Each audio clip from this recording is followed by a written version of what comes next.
So I've been doing limit orders, but sometimes like I don't get filled. Uh-huh. So then I've been kind of experimenting then with market orders, but then that You isn't pay really too much. going great. Couple things you can do.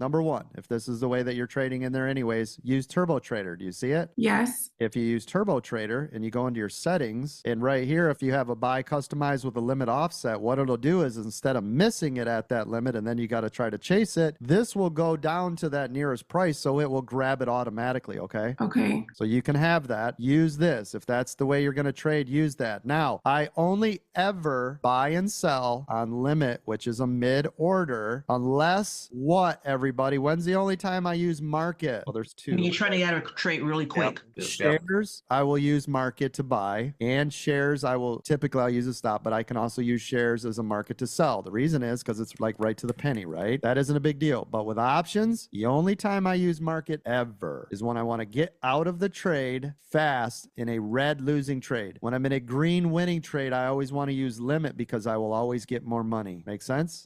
Scalping coach, right? Yes. Yes, unless scalping. If I'm scalping SPX only because Webull's trash for that, I have to market sell. If I try to limit, I'm going to miss the whole damn thing. If I'm using LightSpeed or interactive brokers, I can sell it at that and I'll get the best price, right? Hell, a lot of times I can sell it, the bid. So the problem though with Webull is there's such a long delay. Them being the middle person, it just creates a problem. So anyways, I want to hear you more, Jem. You will. Thank you. Thank you. Listen, the more you communicate, which means the more you're involved, which means the more laser focused you'll become, the better you'll be. Because think about this, Jem. If you would have asked me that 2 months ago, you'd already be ahead of the game, right?